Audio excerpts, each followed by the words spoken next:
Man må godt ryge her. Det er herude, man må ryge. Ja, ja. Hvis man går ind ad døren der, så...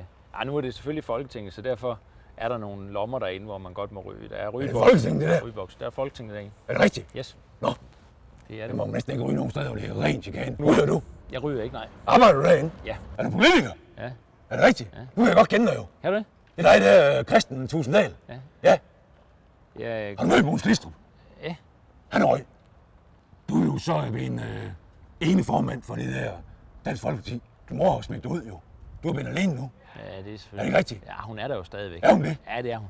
Når jeg tror, hun var kommet på plejehjem eller sådan noget. Nej. Nå. Vi har sat hende i Folketingets præsidie. Det er Folketingets ledelse, så nu sidder hun faktisk op og giver de andre ord. Det kan hun godt lide. Så hedder hun piger med klokken. Piger med klokken, Ja. det kan man måske godt bruge. Det lyder også frækt. Ja, ja. Jeg tror ikke, det er noget, jeg skal tage med en dag. Jeg tror, det er fra talerstolen, så det vil ikke... Det går ikke. Nej, det går Og man ikke. siger herre eller fru. Men man skal sige det. Man skal bruge nogle... Ja, herre og fru, og så skal man tiltale folk i tredje person.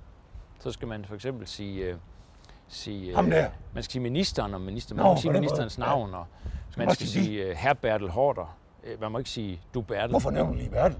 Jamen, han bliver rigtig rasende, var fordi han godt ikke nok havde fået hissig. sin risengrød. Ja. Så vi har altid lige en skål risengrød klar bag i baglokalet, hvis det er, at vi Bertel han er. Fordi så kan han lige få sin risengrød. Loftet sidder Bertel med sin nissegrød. Det er en god sang. Ja, det er en god sang, ja. Dansk Folkeferie. Er det dig, der er formand for det? Nej. Vi spiser tit op i det der folkekøkken. Er det også dig, der ejer det? Nej. Kører du folkevogn? Eller hvad? Nej. Du er ude at sige, frit for leveren, ikke også? Stop det der reform-tyranni. Er det rigtigt? Det der reform af mok, de vil lave det hele om for meget hurtigt. Og så reformere hele det danske samfund. Det giver et billede af, at man ikke bryder sig om det samfund, vi lever i, og gerne vil lave det hele om. Og jeg synes jo, det handler om, at det samfund, vi lever i, det er dejligt. Jeg synes, det er dejligt Og samfund. så skal vi jo prøve at beholde det og bevare det. Det er sjovt, siger jeg ikke også? Fordi ude i kolonihaven, jeg har altid dyrket jordbær. Jordbær. Altid jordbær, ja.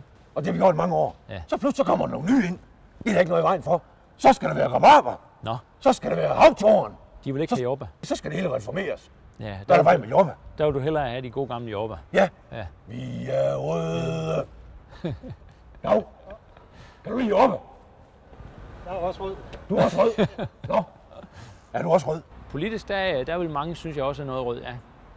Er det rigtigt? Ja, det vil de sige. Hvor er dit røde slips hen? Jamen, det har jeg. Jeg har et rødt slips. Den frisyr der, ikke også? Ja.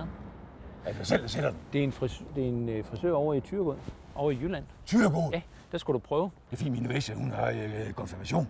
Ja. Og så skal jeg lov at skrive en sang. Louise, du bliver i dag konfirmeret. Så kan jeg ikke komme videre.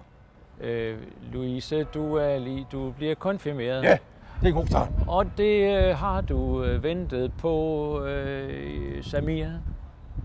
Ej, jeg tror ikke, man kan. Ude i stallen står din dejlige hest.